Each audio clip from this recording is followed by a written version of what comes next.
Assalamualaikum warahmatullahi wabarakatuh, sahabatku semua. Saat ini sedang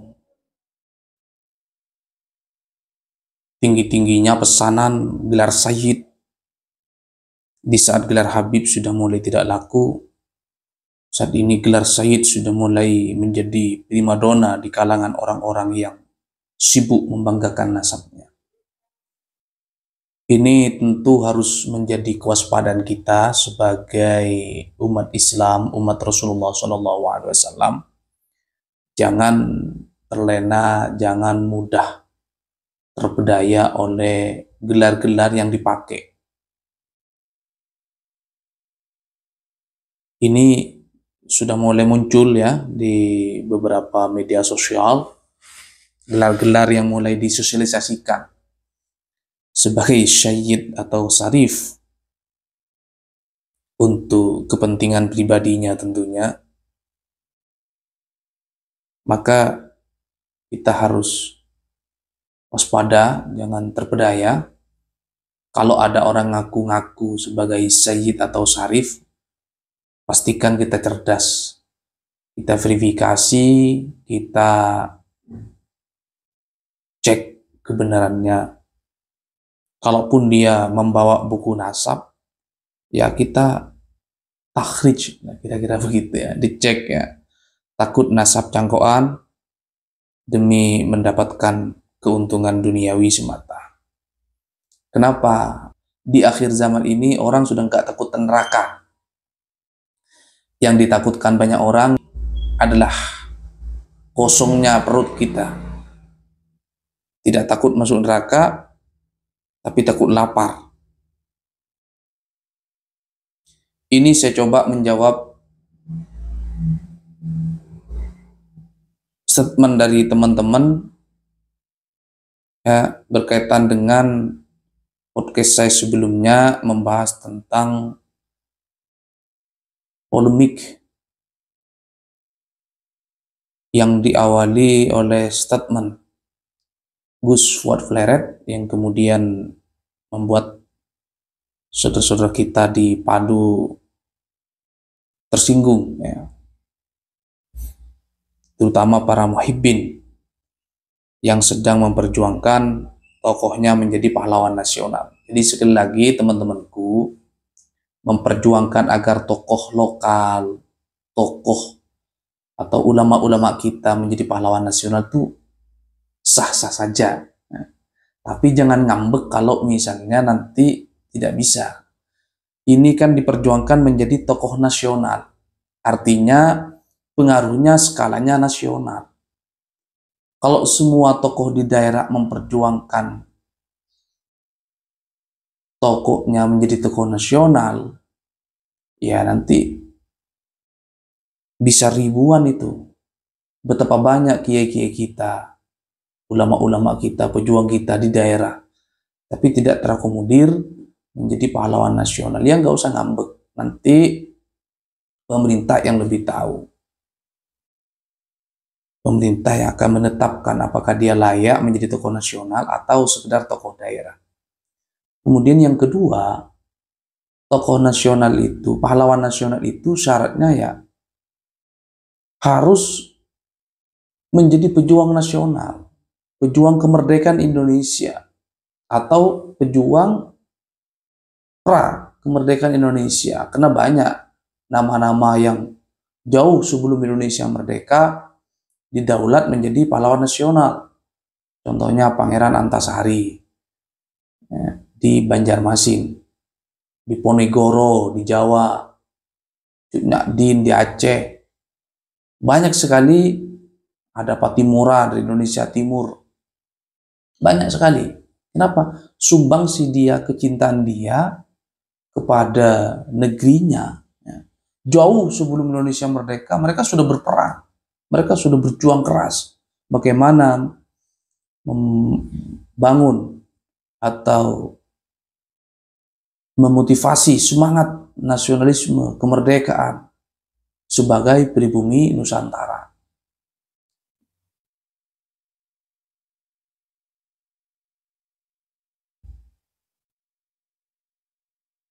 Ini komen dari sahabat Khalid ya. Biar rakyat saja yang turun tangan itu lebih bagus. Jangan ya. Jangan.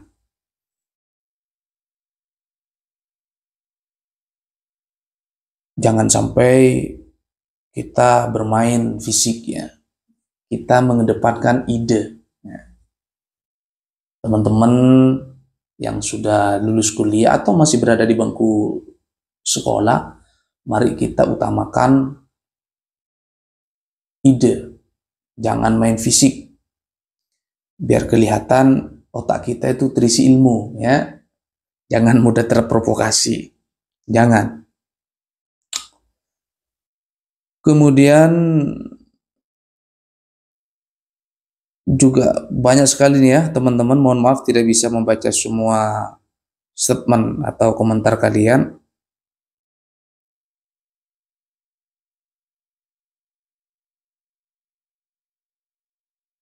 Ini banyak sekali teman-teman netizen mendukung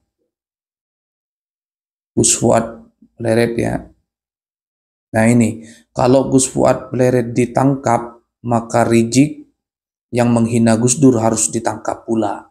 Nah, ini juga menjadi catatan ya bagi kepolisian Republik Indonesia. Ya, dahulukan klarifikasi dan tabayun dulu.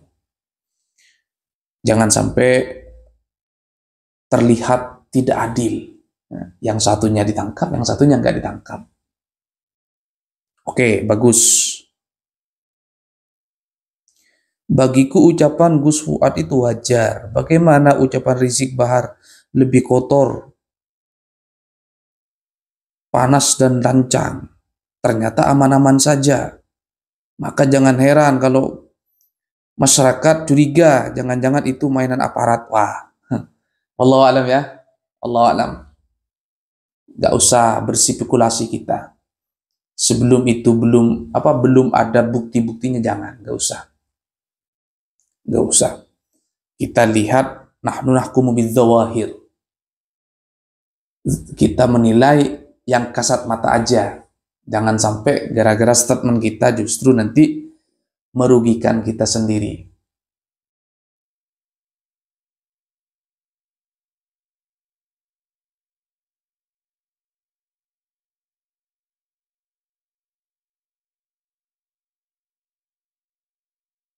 Ya, kita filter ya, teman-teman yang gak bisa kita baca semua ya.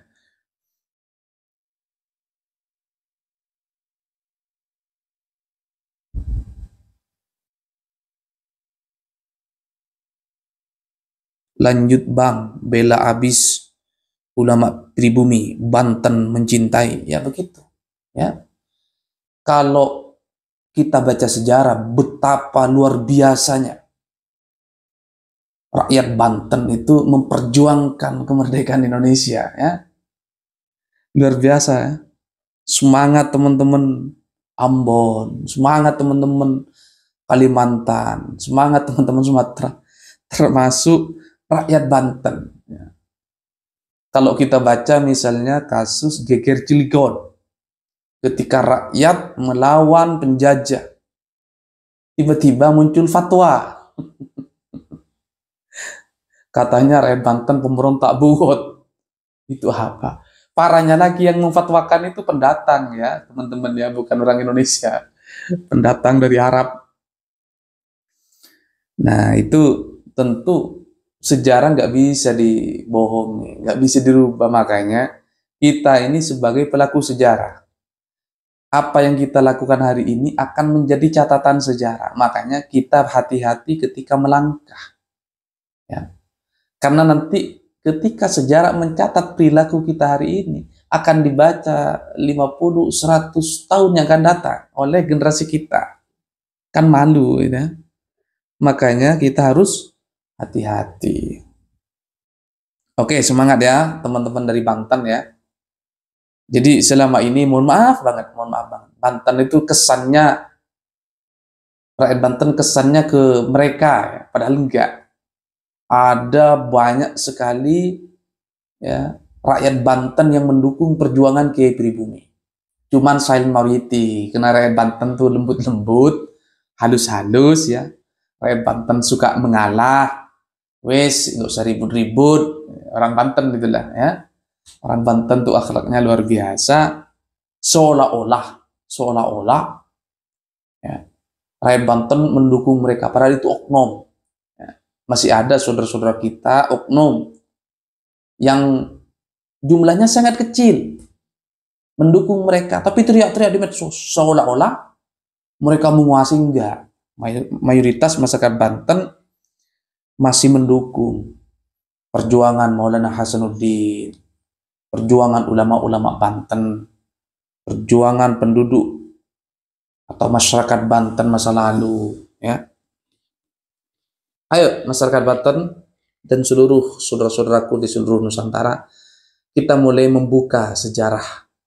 Kita mulai membaca apa yang diperjuangkan, apa yang dilakukan oleh nenek moyang kita terdahulu. Kita lanjutkan hari ini. Ya, jangan sampai bangsa yang besar ini menjadi jongos, bangsa yang besar ini menjadi budak dari bangsa-bangsa asing.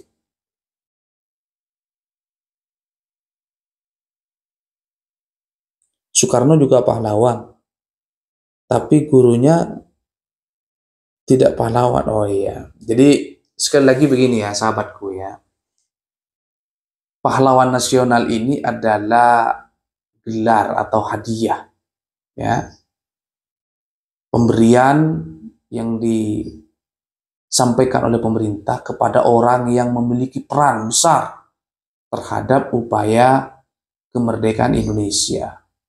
Baik ia gugur di medan perang maupun tidak, tapi perannya luar biasa. Jadi tidak mesti pahlawan nasional itu harus mati syahid di medan perang, enggak. Ada misalnya pahlawan nasional Bung Tomo Surabaya. Beliau meninggalnya kalau nggak salah di Mekah, ya. Tetapi peran mereka, peran beliau terhadap kemerdekaan Indonesia, mereka berorasi di RRI waktu itu di Surabaya di radio, ya. Berorasi membangun semangat kemerdekaan Indonesia. Nah, ya mereka itu layak mendapatkan gelar pahlawan nasional.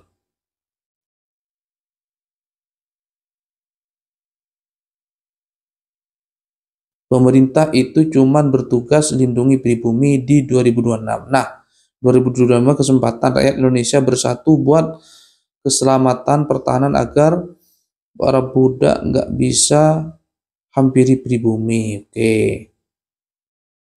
Dari saudara Anjay Widodo. Warga negara asing kok minta didaulat pahlawan. Oke ya. Teman-teman sekalian, komen kalian, statement kalian luar biasa. Ide-ide kalian top, ya, sangat menginspirasi. Tetapi sekali lagi perdebatan ini hanya di pikiran saja, jangan sampai main fisik ya. Kenapa? Kalau Indonesia rusuh, yang rugi juga kita. Kalau Indonesia terjadi kekacauan, yang rugi juga kita warga Nusantara. Jangan ya, jangan sampai bikin kerusuhan di Indonesia. Karena nanti kita sendiri yang menanggung kerugian. Kita sampaikan kebenaran. Ya, kita sampaikan kebenaran bahwa apa yang kita lakukan ini bukan semata-mata karena benci, tapi kasihan. Kasihan kita, kasihan bangsa Nusantara, kasihan Indonesia, kasihan NKRI, dan juga kasihan dia, kasihan mereka. Jangan sampai karena ulah mereka justru merugikan mereka sendiri. Ini juga ada dari saudara kita ini dari Madura. Kiai Khalil Madura tidak butuh dijadikan pahlawan karena ikhlas lahir batin. Karena Allah Subhanahu wa Ta'ala. Ya, oke, benar. Benar. Saya yakin pahlawan yang hari ini mungkin istirahat di makam pahlawan juga nggak butuh gelar pahlawan. Ya. Mereka berjuang semata-mata karena Allah Subhanahu wa Ta'ala, semata-mata karena ingin, ya, menurunkan kemerdekaan, ingin meninggalkan jejak-jejak baik kepada anak cucunya. Oke lah, kita berjuang keras, capek, tidak menikmati kemerdekaan. Berjuang sampai meninggal di medan perang. Tujuannya apa? Minimal anak cucu kita tidak merasakan hal yang sama, tidak merasakan derita yang sama dengan kita. Itu prinsip yang ada di pikiran pahlawan Indonesia. Saya yakin pahlawan-pahlawan yang hari ini sudah istirahat di alam barzah itu niatnya nggak ada pingin cita-cita jadi pahlawan, itu nggak ada.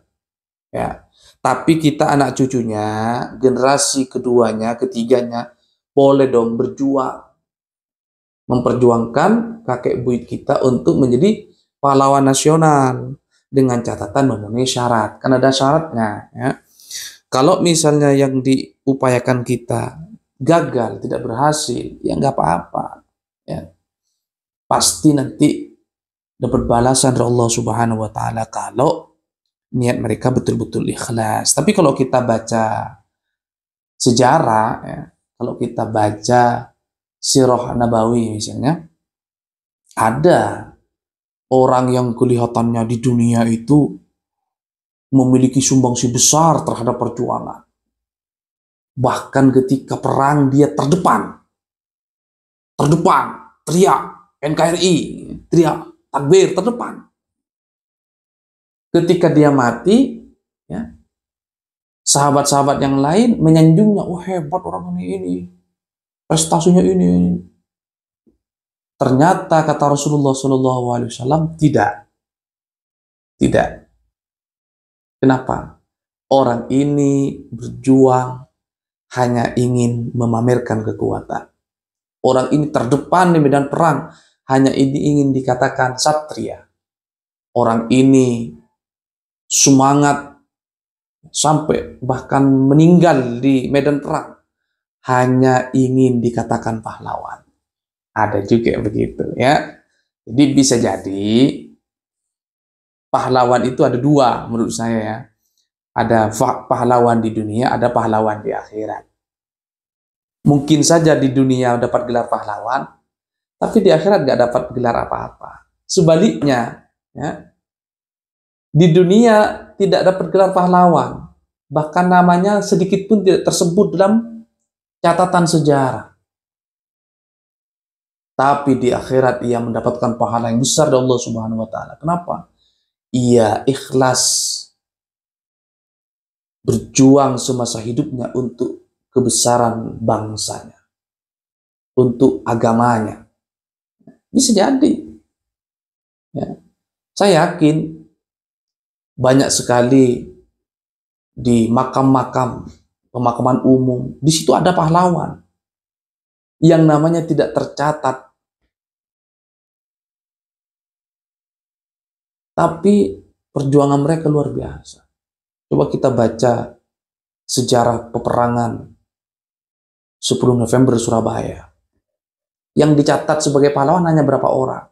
Tapi yang berperang, mempertaruhkan nyawa, harta keluarganya, bahkan namanya hilang. Ya. Banyak tercatat dan nggak dapat gelar pahlawan. Saya sendiri punya kakek. Ya. Saya sendiri punya kakek. Rumahnya tinggal di dekat Jembatan Merah Surabaya, dekat ya, sekitar ya 500 meter lah dari pusat perang Surabaya dulu, hangus semua di situ perkampungan. Ada kakek saya itu hilang. Ada yang mengatakan ditangkap Belanda, ditangkap pasukan penjajah. Ada yang mengatakan dia kabur, ada yang mengatakan dia ikut bekerja ke luar, diangkut ya keluar ya, entah ke Suriname atau kemana. Ada yang mengatakan gugur, mayatnya nggak ketemu. Anaknya banyak, anak-anaknya menjadi saksi bahwa setiap hari bapaknya itu ya ikut berjuang, tapi namanya tidak tercatat di sejarah Indonesia. Kenapa? Dia rakyat biasa, bukan tentara, bukan pejabat, tapi dia ngomporin tetangganya untuk semangat berjuang melawan penjajah. Gitu. Dan sampai hari ini nggak ada yang maksain nuntut kakek saya harus jadi pahlawan nasional. Ngapain? Nggak. Biarkan mereka menjadi pahlawan di akhirat. Kenapa? Kalau dipaksain jadi pahlawan nasional nggak memenuhi syarat juga. Dia orang biasa, hanya mungkin tokoh kampung, tidak dikenal luas juga oleh publik, ya. Walaupun dia bertaruh nyawa. Banyak cerita ini juga dialami oleh kakek-kakek sahabat sekalian. Di Banyumas, di Jember, pasti banyak pejuang-pejuang yang luar biasa memperjuangkan Indonesia, tapi tidak pernah nuntut jadi pahlawan nasional. Teman-teman semuanya pasti punya cerita. Nah, coba kita, mungkin di rumah masih ada kakek yang sepuh. Tanyakan, kayak gimana dulu perjuangan masa merebut kemerdekaan Indonesia. Pasti dia punya cerita sendiri. Pasti. Jadi teman-teman yang sedang memperjuangkan tokohnya jadi pahlawan nasional, kalaupun tidak diterima, jangan baper. Jangan sakit hati. Ya. Karena ada banyak sekali pejuang-pejuang di Indonesia di tempat lain yang juga tidak mendapatkan gelar apa-apa. Kenapa? Yang kita perjuangkan murni kemerdekaan Indonesia. Soal dapat gelar di dunia menjadi pahlawan atau tidak itu ya hal lain, urusan lain. Yang pasti alla taziru waziratu wizra ukhra. Dosa seorang tidak akan dipikulkan kepada orang lain. Satu. Ya. Yang kedua, pahala seorang, ya, kebalikannya, pahala seorang juga akan diberikan kepada orangnya itu sendiri. Jadi kalau kita berbuat kebaikan, pasti nanti ada kebaikan yang lari kepada diri kita. Gak usah khawatir, gak usah baper, gak usah sakit hati, apalagi marah-marah. Gak usah ya. Hadanallahu wa yakum ajmain. Assalamualaikum warahmatullahi wabarakatuh.